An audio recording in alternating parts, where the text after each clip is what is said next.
YouTube, what's good, guys? It's your boy TD. I'm back again with another video from Fantasy Good Sports, guys. And today's video is going to be on 10 players that make me nervous rest of the season. So, guys, I'm not saying these guys suck. They're not going to give you any type of good fantasy weeks, but they make me nervous. So, with that type of information, you should be fixing your roster accordingly. Maybe you don't depend on these guys so much, right? Maybe trade these guys away, right, for a good value. So I just want you to know, maybe these guys are not going to be upper echelon type players. That's what I'm talking about. I'm not saying these players suck, because no player really suck in fantasy football. We've seen it. We've seen a guy go off in a fantasy football playoffs, and he ain't done nothing the whole season. So nobody sucks. It's just guys that are not going to be consistent. They're going to be hitting in different quadrants, and they're not going to be consistent in certain quadrants, which is 4 quadrants of the season.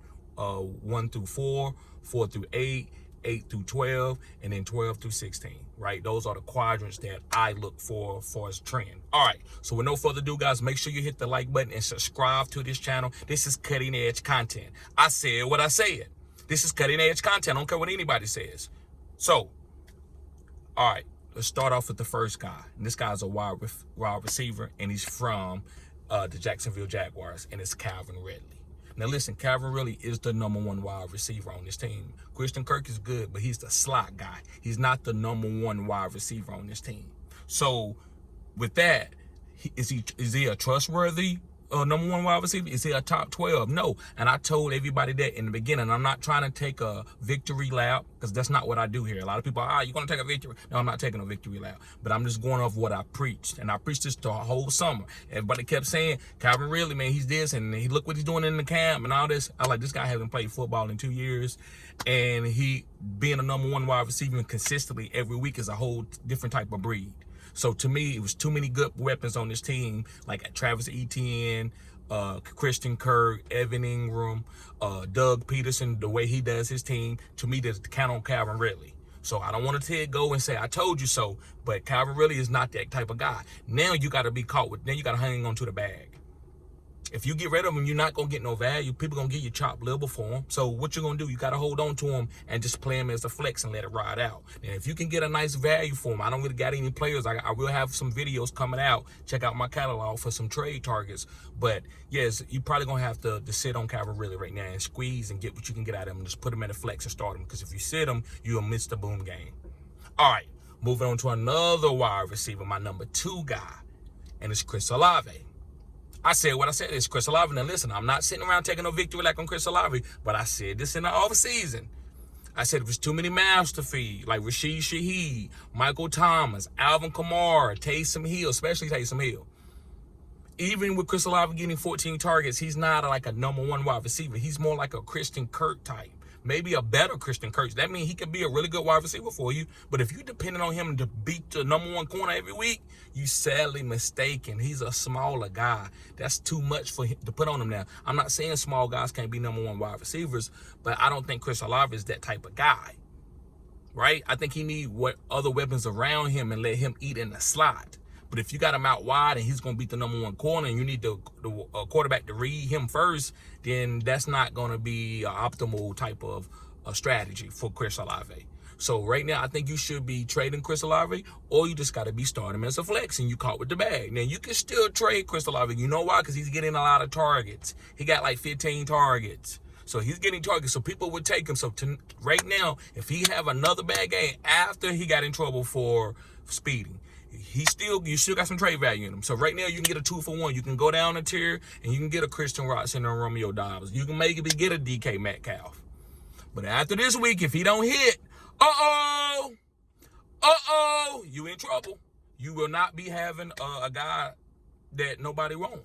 So you need to make that deal now. All right, moving on. This is the next guy is a running back. I said what I said. This is a running back, and it's Rashad White.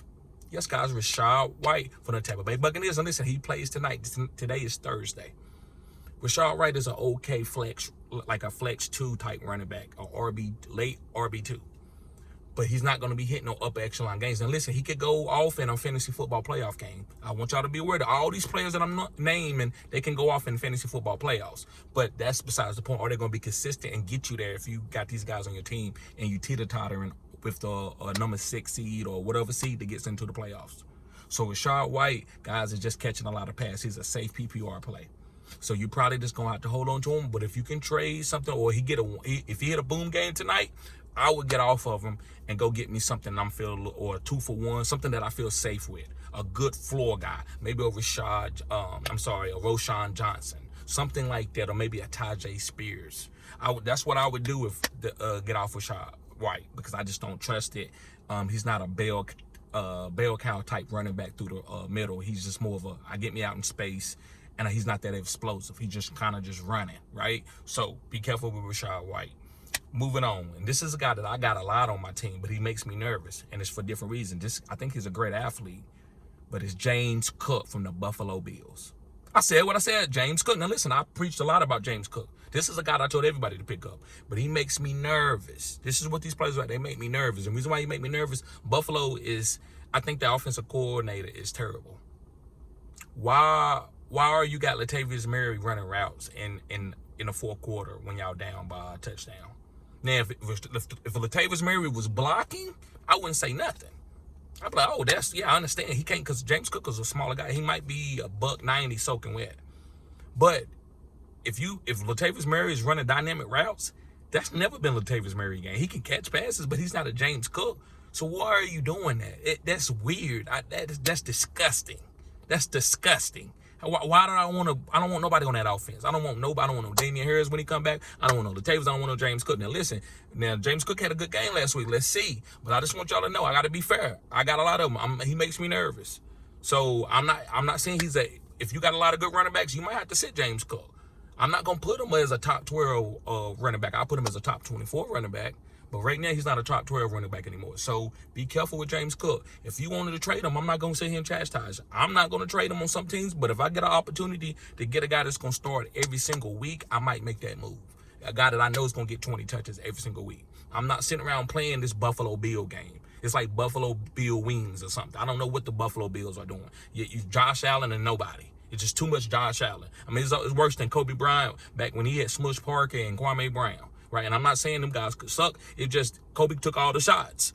So it's Josh Allen just taking all the fantasy points with a little bit of Stephon Diggs. And Stephon Diggs is getting value, but nobody else is getting anything.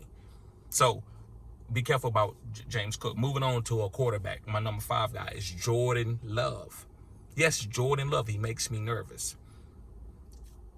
I don't know what's going on. I don't think he's as accurate as he can be, but I think he is still a young quarterback, even though he's sit behind Aaron Rodgers for 4 years. I just think that they not running the right scheme. I think they need to run a heavy run game, kind of like the Bears did with Tyson Badgett. You might say, well, Tyson Badgett's a rookie. It doesn't matter. You got to establish the run and then grow a quarterback that way. Steve Young, you don't bring Steve Young to the San Francisco 49ers and start telling him to throw it 40 times. Steve Young started throwing it 40 times until he had been starting for maybe 2 to 3 years. Even after he sit behind Joe Montana. Now, he could throw it. He can make big plays, but it wasn't like a lot. So you got to let Jordan Love learn the game plan and action and then ramp up his targets for his throwing deep. You don't ask him to win the game. So you need to be getting A.J. Dillon and Aaron Jones the ball. So Jordan Love makes me nervous. So if you want to get off Jordan Love and pivot to and stream a quarterback, that's fair. All right, going on to my number 6 guy, and it's Jerry Jeudy, the wide receiver for the Denver Broncos. Now, listen, we believe that he may get traded. We believe that, and that's good. But right now, this offense is so choppy, up and down. I don't know who to trust outside of Cortland Sutton, maybe Javonte Williams right now. Even Russell Wilson is choppy. Even with them winning the game last week against the Green Bay Packers, I don't trust anybody. So I need to wait and see what Jerry Jeudy. I'm not telling you to trade Jerry Jeudy, stash him, because he could go to Kansas City. He could go to a good upper echelon team that got a good quarterback like the Chargers. So if Jerry Jeudy go to a big quarterback, he can run routes. He just hasn't been healthy. It's just a lot of circumstances. So Jerry Jeudy makes me nervous, but he is still I think he still is a solid wide receiver in the NFL. But if you want to trade him, if he has a good week this week and you want to trade him, that's fine. If you want to stash him and just wait to see what's going to happen, that's fine. That's what this list is about. It's about guys that kind of make you nervous, but they don't suck. It's just, what can we do with them? What's the next move that we're going to do with these guys? That's big in fantasy. Everybody ain't a drop. Everybody ain't a must start. Some guys are like, hold on to them. They might hit. Some guys is going to pull you down your team. It just depends. So Moving on to my number 7 guy. And this guy's probably, I think he's like the number 1 running back, if I'm not mistaken. Maybe number 2 outside of CMC. And it's Raheem Mostert. Yes, Raheem Mostert makes me nervous. Why? Because he got a degenerate knee. When is that knee going to go out? And then you get caught with the bag and you can't get nothing for him. And he's going to be out for 3 weeks. Should you trade him now? I think he haven't even been practicing this week. It could be maintenance. A-Chain's coming back. Jeff Wilson's coming back. What's going to happen? Is that going to just pull Raheem Mostert down and start giving Jeff Wilson a lot of targets and a lot of carries? We don't know. So, to me, if you wanted to wait for one more big game off of Raheem and get off of him, I think that's fine. If you just want to go down with the ship and just see what you can get out of that knee or whatever, then that's fine. It's up to you. But I'm just telling you, this guy's a nervous type guy. We don't know what's going to happen from week to week. He could go down. He could go be the number 1 running back. He could be the last running back. We don't know. That's how sporadic this guy is. So I like to get off those type of players or know what I got and just squeeze it like a juice. And just, I'm going to get it until all the juice gone, and I'm going to throw it in the trash can. And I'm okay with that. I'm okay with that trash, right, in my trash can because I got all the juice that I could out of it. Sometimes you got to do that. All right, guys, going on to my number 8 guy, and it's Deebo Samuels. Yes, guys, Deebo Samuel. Now, listen, I know what Deebo is. He's one of the best players in the NFL, but his fantasy output doesn't always say that. So that makes me nervous. I think Brandon Ayuk is a better wide receiver, conventional wide receiver, but not a better player. So I like Brandon Ayuk going forward. That's another follow, but that's neither here nor there. This video is not about Brandon Ayuk, but this video is about Deebo. And I think if you can trade Deebo and get a piece for him, I would do it. Get a 2-for-1, I would move on from him. I wouldn't wait for him to have boom games. I think they can save him Deebo for the real, true playoffs, the NFL playoffs, not fantasy football playoffs. That's where his value going to come in real life. That's why they paid him. He's not really a big-time fantasy guy, especially with CMC there. So, moving on, guys, to another running back, and this guy is DeAndre Swift. Yes, from the Philadelphia Eagles. Again, he's been volatile as far as his injury history, but he's been playing this year. Now, Kenneth Gainwell is coming in and getting touchdowns and getting targets. I don't think DeAndre Swift is the top 12 running back every week. But is he a good starting running back? Yes, he's a flex play. So if you want to wait for a boom game and give somebody that smoke and mirrors and you get something that's a little bit more consistent, I'm okay with that. Because he's just volatile. He's not going to be trending there. He had some 2 great games early. And I think he's going to have some more great games. He could take over the fantasy football playoffs. He could stay healthy. But are you going to rely on that when you got money on these leagues? So, to me, I would try to get something more consistent if he give me a boom game. Or maybe it's a juice thing or go down with the ship thing. That's okay. All right, guys, last but not least is Kirk Cousins. Yes, Kirk Cousins. He makes me nervous. Now, listen, he had a big game against the San Francisco 49ers, but I can't rely on that. Until Justin Jefferson comes back, that's when I know that Kirk Cousins is going to hit. He had that play with Jordan Addison where it could have went either way.